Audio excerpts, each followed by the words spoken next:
around. Hi, everyone. Good morning. My name is Jeff Singer. I'm a colleague of Aaron's with Oracle Construction Engineering. About me, I'm a degreed engineer.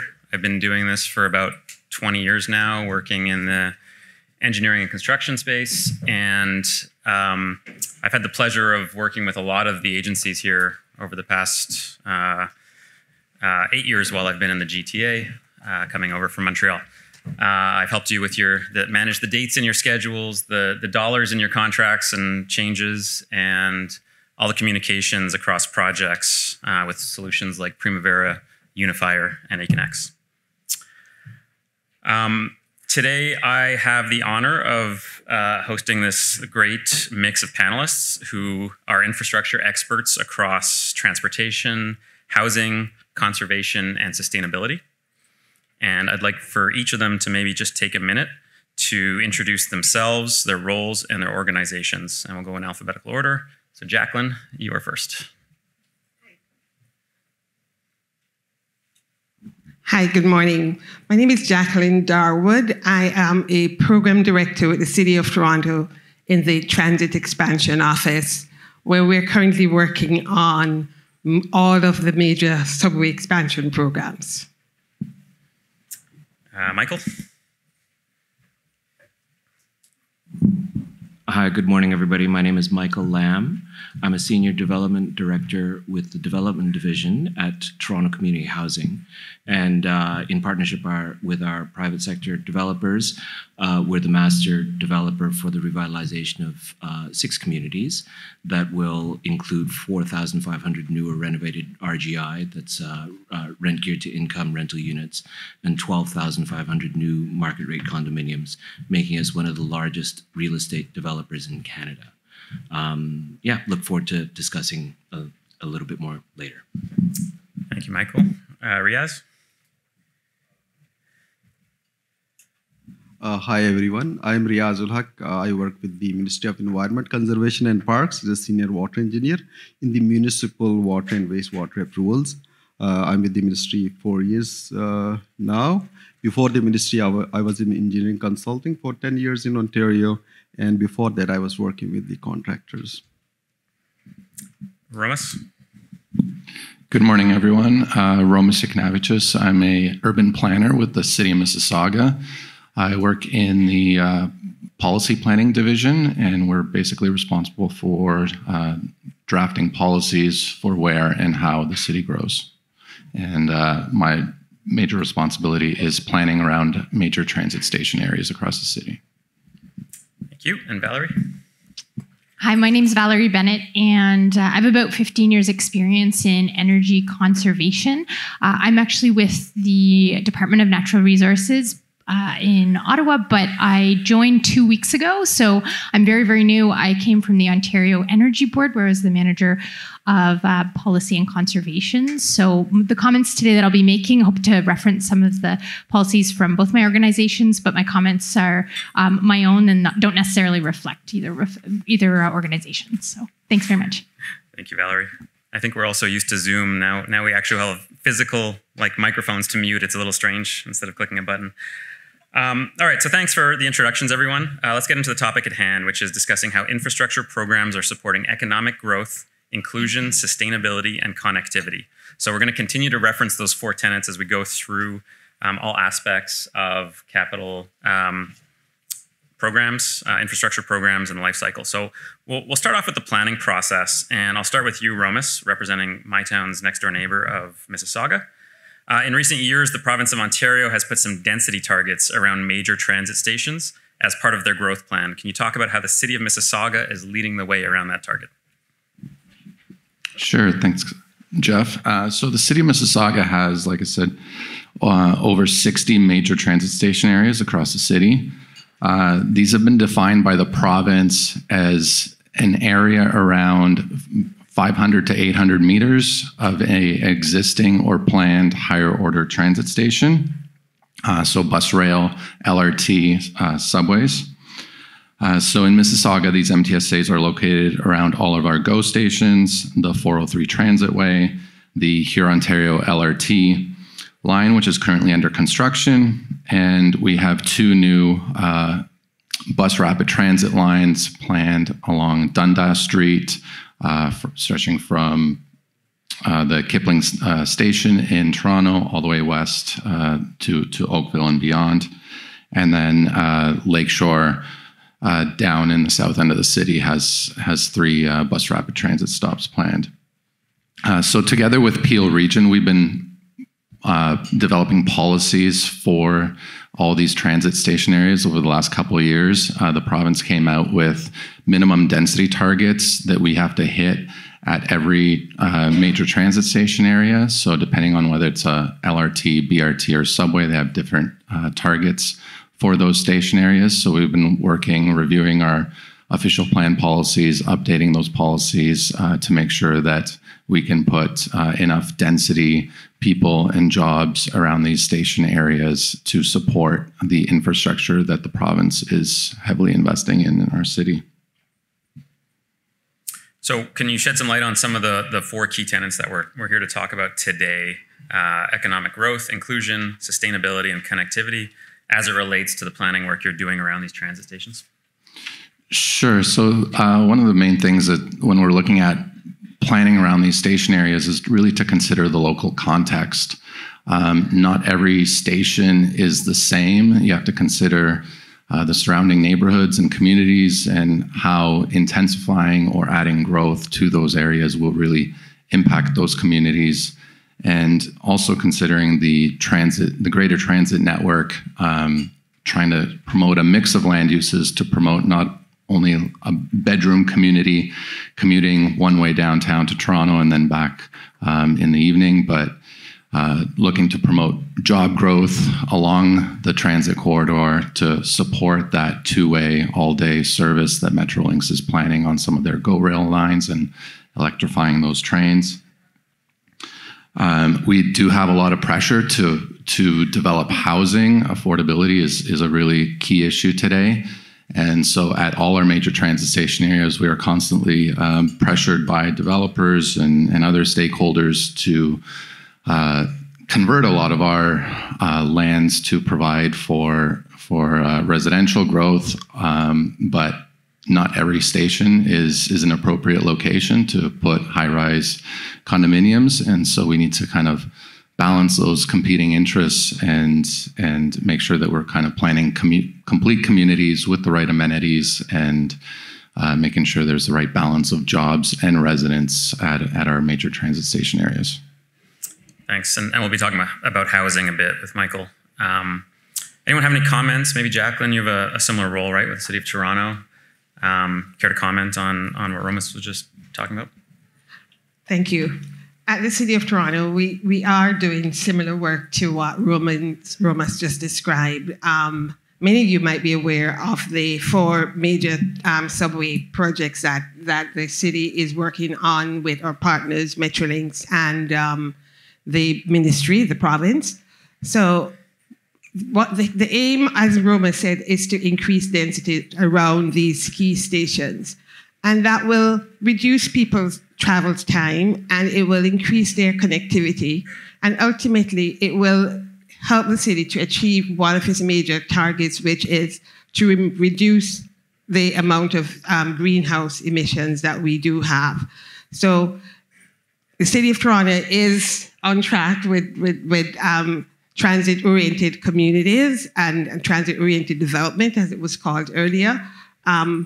We're not leading it. It's been led by IO, Infrastructure Ontario, but we work closely with them through our city planning department and division, and of course our role as facilitators in the Transit Expansion Office and Program Management. We are working to ensure that this is a key part of what is going to be around our stations. Thank you. Thank you, Jacqueline. So let's move on to some of the regulations and approvals that are in place today that are necessary to successfully undertake these major programs. As ambitious targets are set at all levels of government to better connect people, we need to balance the need for safety and regulations with the need to deliver these projects with minimal delays.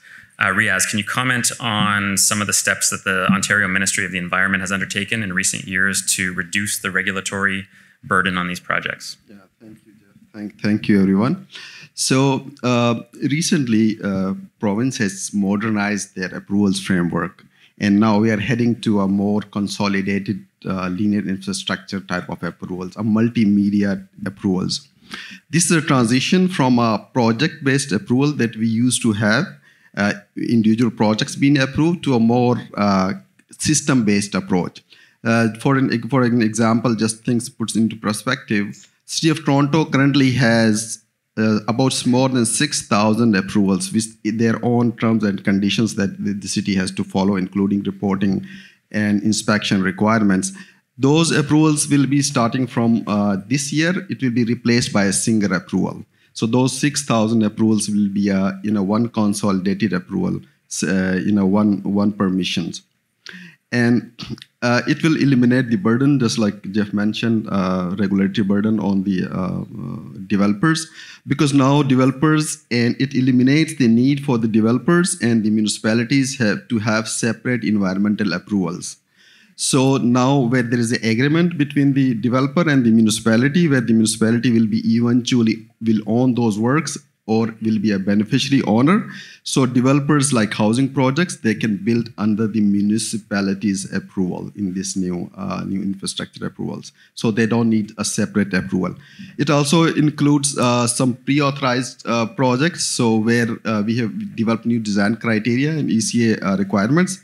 If those requirements are met for those specific works, application to the ministry is not required. So the municipality, as long as it meets those requirements, they can continue complete those works. And it will also give us a holistic picture of the system now, and we can quickly identify the impact of one infrastructure to the neighboring any other infrastructures. And there are a lot good things about that. Yeah, I'm sure a lot of people in the room are excited about reduced timeframes for approvals.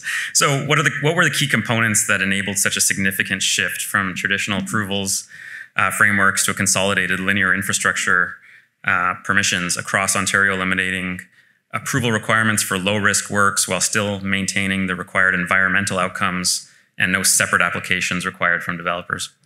Thanks, Jeff. This is a very key, important question. So there are three key enablers which enable this significant shift. First, we have to bring a new regulation. We call it Ontario Regulation 20819. It came into existence in 2019 that allowed the developers that can work on the municipal approval. They can make alterations to the system under the municipal approvals. Second, we develop a new design criteria just to make consistent requirements across Ontario from the design planning, design, construction, and operations. That will be consistent across Ontario. So as long as we develop the new design criteria, if those design criteria requirements are met, so as I mentioned, separate approval is not required, and it will be consistent across Ontario. The third important item was the multimedia new ECA templates, the environmental compliance approval templates. This has all those standard conditions and the pre-authorized conditions that the municipalities can follow, and inspection and testing requirements to ensure that all those documentations are met. So these are the three enablers that made this thing to happen at such a big shift. Okay, Valerie, I saw you wanted to comment on that. Yeah, and it's a question about different levels of government. I mentioned I just changed between two levels. In terms of reconciling municipal and provincial requirements, were there any sort of differences and how did you go about addressing that to get to the consolidated plan? Yeah, I think it's a great question because all the large municipalities in Ontario and regions, they have their own standards. So we have a design criteria that has to meet. So we have to go through all those design criteria. And just to thing to mention, we were working on this in last 2 years, and about 300 participants from the owners, operating authorities, consultants, and conservation authorities and contractors were part of this whole process. So we looked into that one, and we kept the design criteria as a minimum standard. So design criteria is a minimum standard. It can be exceeded. So any municipal standards which exceeds or meet the design criteria is still in compliance with the design criteria. Thank you. Thanks, guys. So with approvals out of the way now, let's discuss some specific projects in the region. Inclusivity means providing equal access to people who might otherwise be excluded or marginalized. That includes housing, which is always a hot topic for us here in the GTA. but also ensuring that once those tenants have the basic needs of a roof over their heads, that they have the same equal access to the opportunities that people elsewhere in the GTA have. Michael, can you comment on some of the recent investments that Toronto Community Housing has undertaken and the impact they've had on economic growth, inclusion, sustainability, and connectivity? Yeah, thanks, Jeff. These are all topics that are near and dear to my heart. As we can all appreciate, it's not an exaggeration at all for Jeff to call out the hot topic of housing in Toronto. It is as persistent as it is complex. But first, a few words about TCHC and how we find ourselves in the hot seat in this issue. Toronto Community Housing is the largest social housing provider in Canada and the second largest in North America. We are wholly owned by the City of Toronto and operate in a non-profit manner. Toronto Community Housing has 2,100 buildings and 50 million square feet of residential space, which represent a $9 billion public asset. Toronto Community Housing homes and communities are in 106 of Toronto's 140 neighborhoods, providing homes to nearly 60,000 low and moderate income households. Our 110,000 residents come from many different backgrounds with a diversity in age, education, language, mental and physical disability, religion, ethnicity, and race. 38% of residents are children and youth, 37% are adults, 25% are seniors.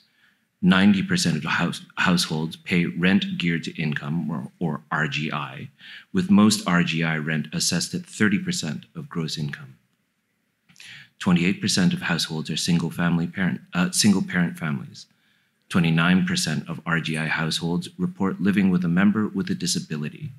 23% of residents live with mental health issues.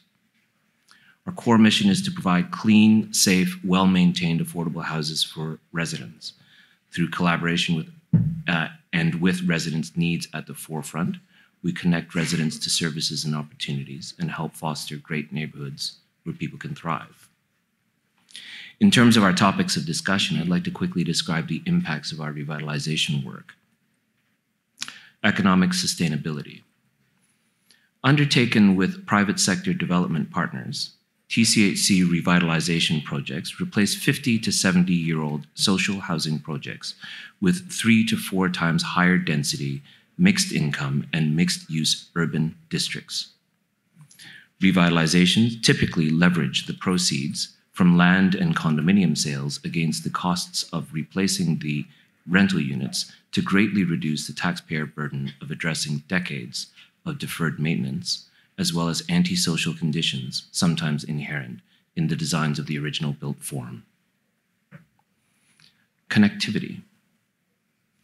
Revitalization project viability is ideal where a TCHC community's surrounding urban fabric is intensifying and where the property value is increasing, or in some cases, depressed by the social problems or stigma presented by the TCHC community itself. Inherent to a revitalization is either a reconnection or a fostering of connectivity to the adjacent systems of the city, whether they are infrastructure of the physical type, such as hydro, water, sewer upgrades, new road connections, or of the social type, which involve a far more subtle understanding of the community's psyche, as well as a large spectrum of tools and approaches to dismantling of barriers, both physical and social. Examples of the former will include the literal dismantling of walls and fences, or alternately the creation of community gathering places and hubs. Examples of the latter are delivered through our community economic development, or CED strategies, whereby not only are the construction-related job opportunities created for tenants, but a consistent and customized training and lifestyle structuring is created to set tenants up for success in these jobs. Inclusion. Stuck on the table.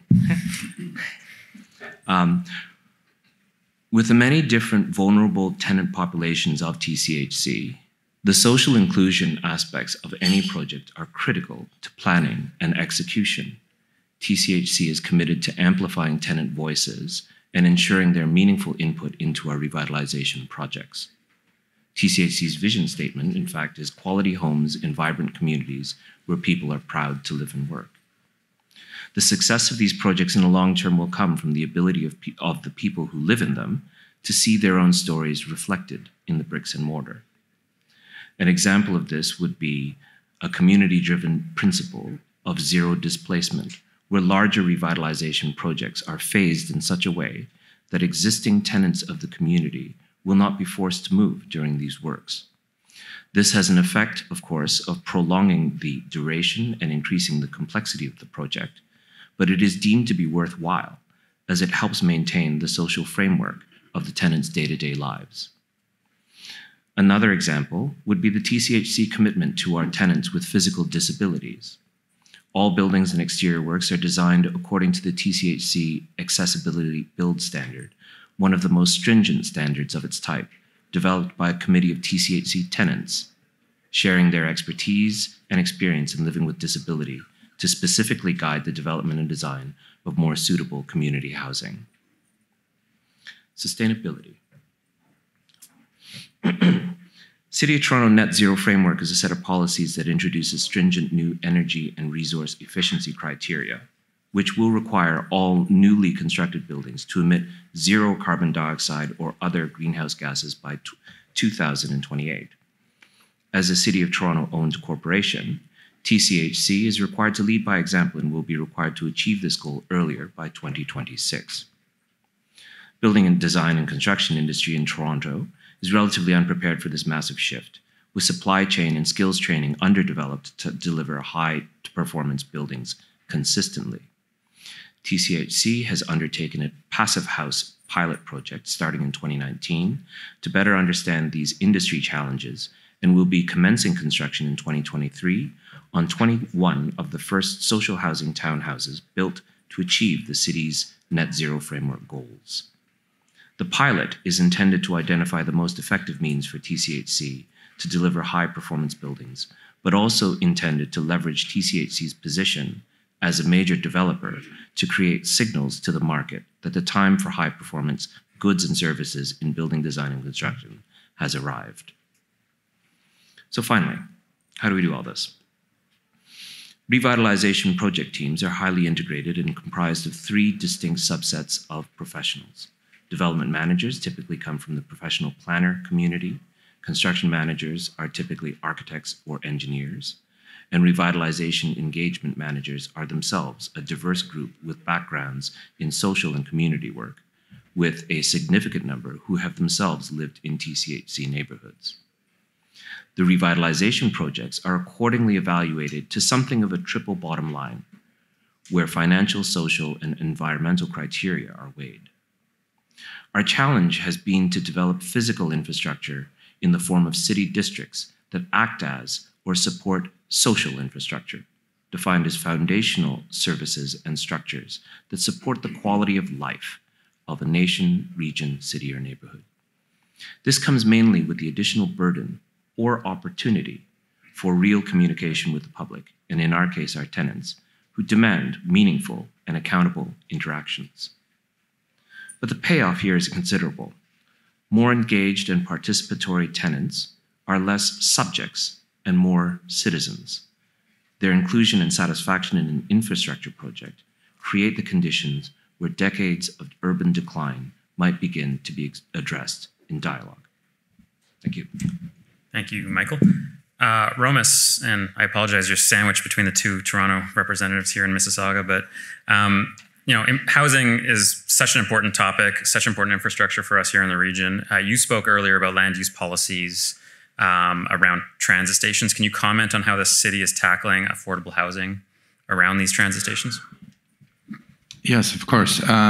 So City of Mississauga is a little bit different from Toronto in that it's a two-tier municipality. So Peel Region is really the one that's responsible for the lower income affordable housing stock and managing all that. What we're focused on at the city level in Mississauga is what we call the kind of missing middle housing, and that's really housing for middle income individuals and households. So your school teacher, nurse that's trying to afford a home and is kind of just being priced out of the market. So one of the tools that the province has recently legislated the ability for municipalities to do is what's called inclusionary zoning. It's kind of been in the news a little bit lately. What the premise of inclusionary zoning is really requiring developers, when they submit a development application, to actually provide a certain percentage of units to be market-based, affordable. And so it's really based on, so around our major transit station areas, what we're doing is creating a lot of value in land by upzoning, entitlement, building permissions, really. So today or yesterday, a building was able to be built at 10 stories. We're reevaluating our policies to allow buildings upwards of 20, 30 plus stories. And so there's a lot of uplift in terms of the value of that land. And so we're trying to capture a little bit of that value and requiring developers to set aside a certain percentage of their units to affordable households. So that's one of the things that we're doing from a housing affordability perspective. Great, thank you. Let's go now back to the city of Toronto. Jacqueline, how do you explain the soft start by the Maple Leafs this season? No. No? Okay. Back to transit, equally important. Earlier, Roma spoke about how the 4 tenants we're discussing are impacted by all the planning. You have similar responsibilities. Can you comment on how Canada's largest city focuses on these 4 tenants? Thank you. Economic growth is, let me back up a bit. Presently in Toronto, we have at least 5 major transit projects. I said 4 before, but I wasn't counting Eglinton Crosstown. Now, those together represent over $50 billion of investment. And when you think about that and the multiply effect that will have on the economy of Toronto, that's massive. So these projects during construction, they are generating employment in Toronto, in the city, as well as they're providing training opportunities for apprentices in the trades. There's a lot of talk about scarcity of opportunities for the youth to be trained so that this skilled profession, which is experiencing great shortage like most other professions, but these projects are creating those opportunities. I think the Premier has mentioned it a number of times that he is quite intent on ensuring that these opportunities exist as part of these projects. So the economic effect of these projects is not secondary. It is highly important. Apart from that, I'll talk about connectivity. We're partnering with Metrolinx and the province, as I said previously, on these projects. The city also is doing 2 LRT projects. And of course, we have our bus routes. So it's a network of transit that needs to be supported by infrastructure. And the way this is being designed, Metrolinx often talks about mobility hubs. And an example of that would be East Harbour. And because at East Harbour, you'll have GO as well as the Ontario line, and you'll have the bus connectivity as well.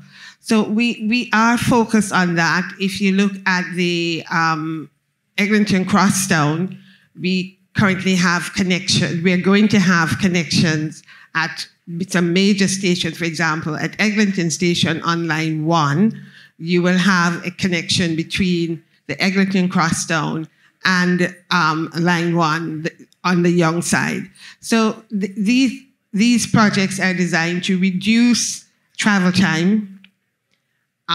They're also designed to enable to attract more people. So if I can travel faster by transit, then why use the car? So that's the whole intent. It's also inclusionary, because in developing the projects, both Metrolinx has established a communication process with the communities that it's working in.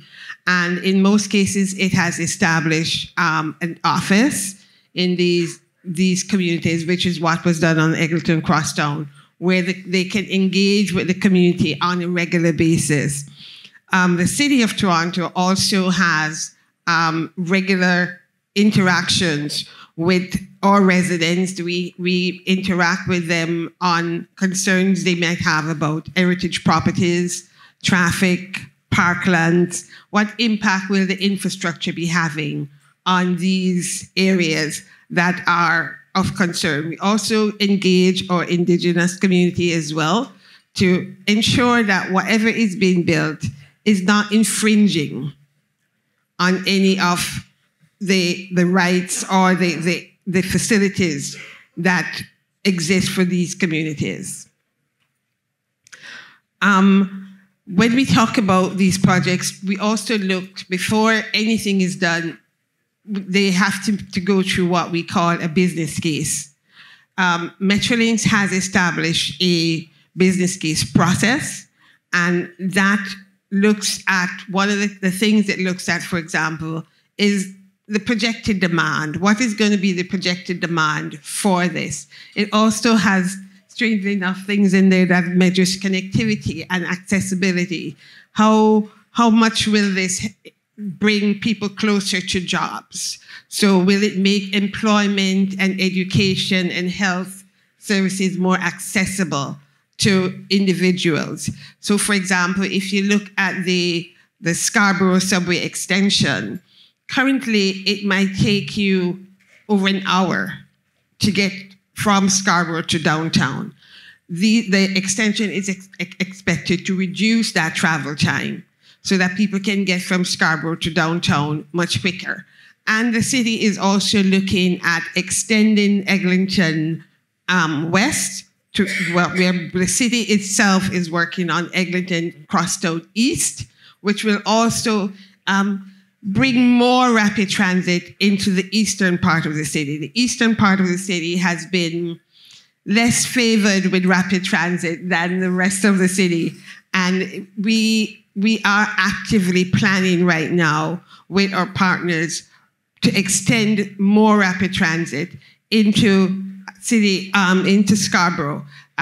We're working closely with the University of Toronto in Scarborough campus as well. They have a development plan which we are working to facilitate with transit. So it's not an isolated planning mechanism. We see this transit infrastructure development of something that will promote development. Earlier, Roma spoke about the transit-oriented development that is happening around these stations. So the stations themselves are adding value and bringing people closer to transit, and what we are expecting that more people will use transit. Thank you. That's great. That's great. Thank you. Romas, I gave Jacqueline an opportunity to comment on your points earlier. Sorry to pick on you so much today, but is there anything you'd like to add to hers? Not so much. I think everything that Jacqueline's mentioned, the city of Mississauga, and I'm sure many other municipalities across the region in Ontario are also looking at and doing. From a policy perspective, it's sometimes challenging to achieve the types of things that we're trying to do at major transit station areas, but there are certain things that, from a policy perspective, that we're looking at.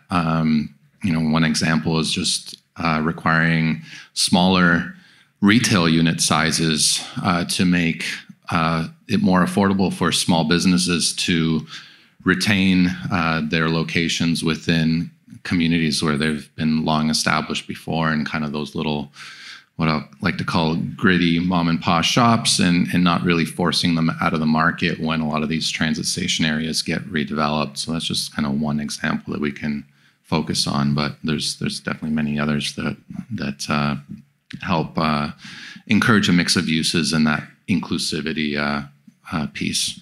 Thank you. All right, Valerie, furthest away from me and also last one I call on.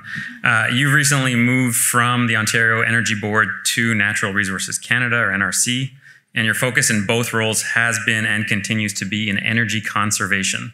Why are you at a conference about infrastructure? Thanks very much for that question. So I worked on energy conservation and with utility energy conservation, which was what I was working on at the Ontario Energy Board. I was called demand-side management. The whole point was to manage the system by controlling the demand and having people use less energy through more efficient appliances. So it was actually a way to avoid infrastructure and avoid building infrastructure that would be used to fund inefficient energy uses. Now energy conservation has grown and focused more on helping with affordability as well as reducing greenhouse gas emissions. But that rationale for energy conservation, and I would say it applies to some other areas as well, is to only build infrastructure where it makes the most sense in terms of energy. So yeah, that's why I'm here, and have some there's some new policies that have come out that really look at around approvals at the regulator level for energy. Looking at how much analysis needs to be done to show that infrastructure is the best solution to address a need in the energy system, as opposed to a conservation program that you can use to reduce demand in a given area, and how to measure those things, and that those policies look at these four tenets, where you're looking at the economic impact, social and environmental impacts, and yeah, so I think it's an important area so that the infrastructure that does get built is infrastructure that makes sense and couldn't have been addressed by some other way of managing the demand. Okay, thanks. I don't think you're offending anyone in the room when you say some infrastructure doesn't need to be built. We spoke about integrated resource planning. Is there any policy guidance around that? Yeah, so last year, 2021, the OEB released, the Ontario Energy Board released two policies, one on the gas side, one on the electricity side. On the gas side, it was the Integrated Resource Plan, and it was specifically for Enbridge Gas, that provided a framework to evaluate options to address a need, whether that's infrastructure or non-infrastructure. And it involves a cost-benefit test that looks at economic, social, and environmental aspects to allow you to compare non-infrastructure alternatives, like say a targeted conservation program, to an infrastructure project, and figure out which one's going to be the best, considering the four tenets. Also last year, a similar policy was released on the electricity side that also said that electricity utilities needed to consider non-wires alternatives, so non-infrastructure, to address system needs as well. So when they would come into the Ontario Energy Board, they have to prove that they did look and say, okay, we looked at all the options to address this system need. Infrastructure is the best solution in this case, or it's not, and we would like to get funding for a conservation program. So what role, the integrated resource planning, what role does that play, if any, in the energy transition? So I think the biggest role it'll play there is we're looking at a change in how we use energy. And so that means that some infrastructure assets we may end up using less in the future, and some infrastructure assets we're going to need to build out and build more, particularly on the electricity side. So integrated resource planning is really important to make sure that the assets that are built are going to remain used and useful during their lifetime, and that we're making sure that when we do build new infrastructure, particularly on the electricity side, we've got, or we're ensuring that that's not being built to fund wasteful energy uses. We've got really efficient buildings. So often the term conservation first is used. Let's make sure buildings are efficient before we transfer or change how they're using energy. Thank you. Anyone want to add anything to what Valerie said?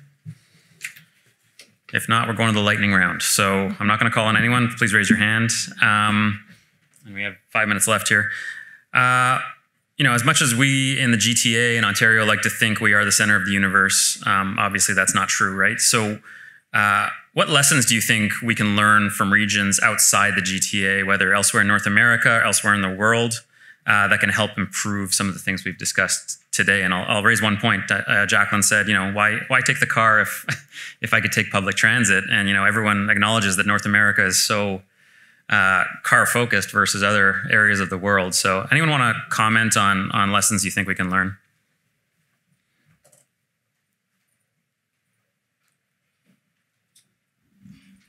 I think it was Estonia or one of those other small countries that made transit free.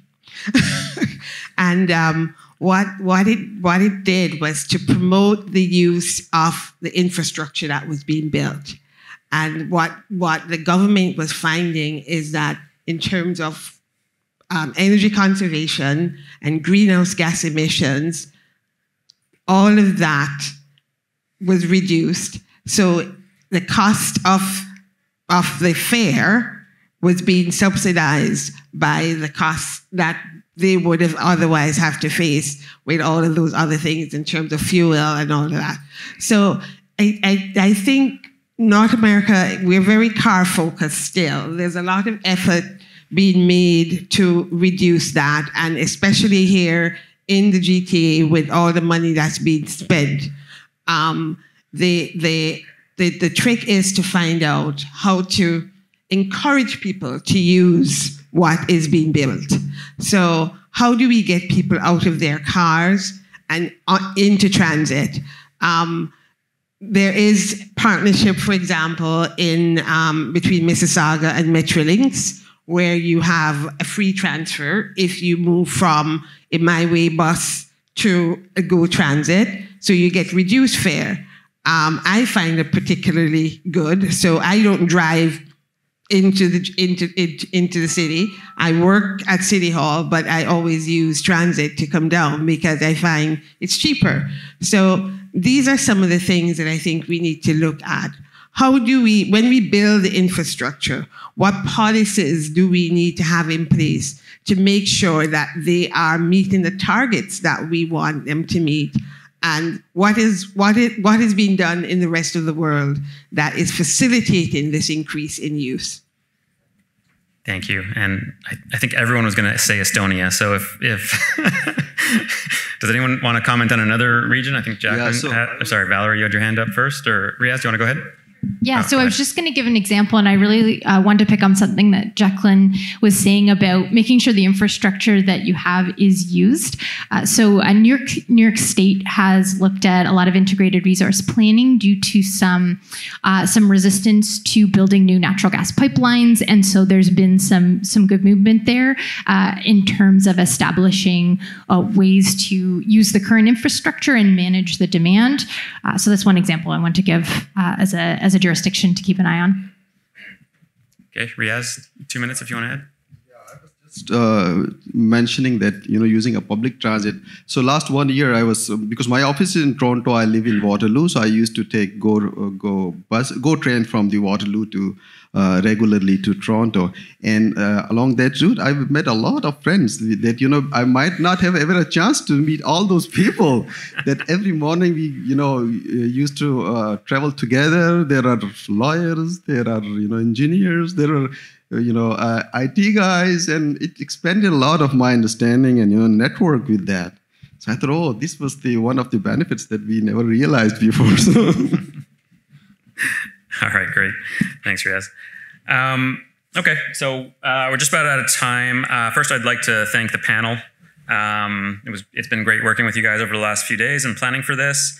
We're not going to take Q&A, but we're going to hang around. We're going into a break now, so we're going to hang around up here, and if anyone wants to come up and ask more questions, feel free. So thank you, everyone. Thank you.